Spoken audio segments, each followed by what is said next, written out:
my creatives, and today I'm here to share a card making process video with you.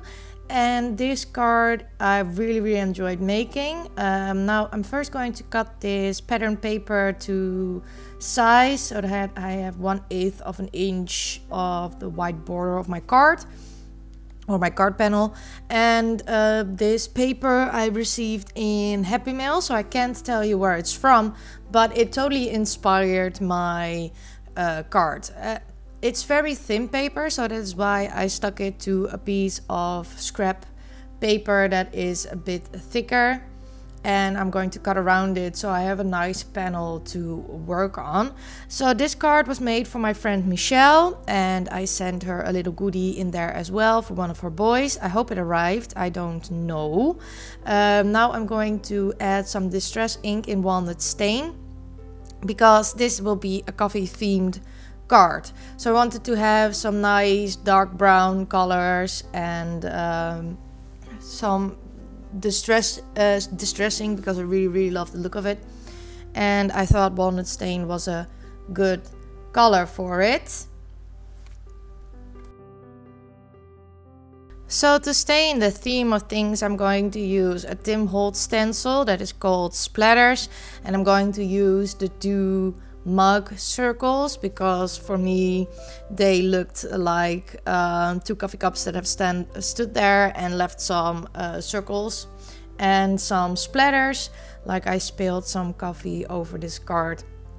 And I really enjoyed making this. It was also a very quick process, so that was really fun.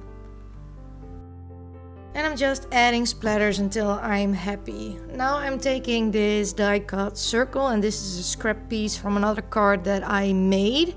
And I also believe that I received this pattern paper in Happy Mail. And I etched up the edges with the distress ink, and I'm adding some twine in a copper color, because I thought that would also really match the theme and give an extra texture to the card. I'm really enjoying card making lately and experimenting with different textures and materials, so that was really cool. And I'm just sticking it down with some double-sided tape on the back.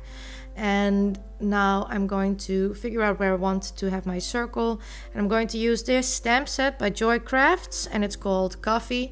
And I really like this stamp set because I also have a true love for coffee. I can't start my day without a cup of coffee, and I think it's just delicious and I need it, and I think I'm addicted to it.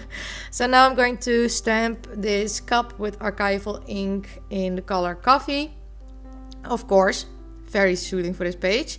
And I'm going to stamp it a couple of times to get a really nice impression. And I also use some scrap paper to stamp this mug on. And after I'm done stamping, I am going to clean off my stamp with a microfiber cloth, and I'm going to cut out this cup, and I'm going to leave a little bit of a white border while cutting, so it will stand out and it's easier for me to cut, so you don't see the imperfections as much. And then I am going to figure out how I want to place my coffee cup on the circle. And I shove things around a little bit, but at the end I commit. It's just going to be straight on there, nothing too fancy. And I think the blue background has a really nice contrast with the brown. So you see my thinking fingers.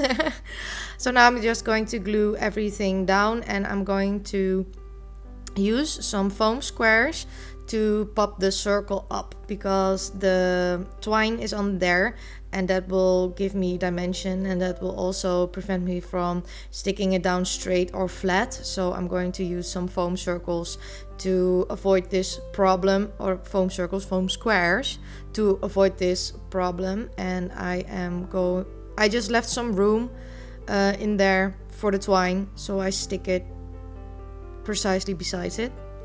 And that's the panel of my card. So now I'm also going to take some foam tape to adhere this to my card base, because I love a little bit of dimension and I love the shadow that it gives on the card when you stick your panel on there with some foam tape. This is not a very high foam tape, so that's also great for mailing, that it's not too dimensional, because then the mailing machines will just, you know, mess it all up.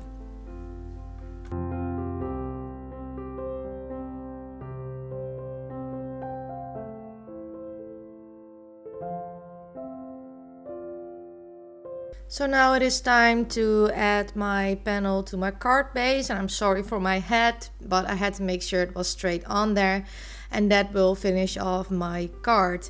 And I came back to this a day later and I saw that the ink just spread and you couldn't read the quote properly anymore, so I am taking another go at stamping this cup, and this time I'm going to take some Memento desert sand. Whoa, that was quite hard to say. And I am going to stamp the same cup but with a different ink. And at the end I really enjoy this color because it is a lighter brown. I don't know, I really like this color, and I think the text was easier to read, at least I hope so. So I also stamped this one a couple of times to get a really nice impression, and I'm going to cut it out the same way. I'm making sure that I'm leaving as much of a white border as I did on the other card, or maybe even a little bit more, to make sure that I can fit this on there the same way. So I'm just going to glue that over there, and no one will ever know there was another piece under there, except for all of you. So now I'm going to decorate my envelope. I also really like to do this, and I'm going to use a scrap piece of the pattern paper. I'm also going to edge this one with some distress ink in Walnut stain, and I'm just going to stick it on there. I do think it's a really great way to use up your scraps from a project on an envelope, so your scrap bin will not be too big, if you know what I mean. And I'm going to stamp the other little cup on a scrap piece of paper for on the envelope, and I'm going to do this exactly the same way as I did with the other two cups.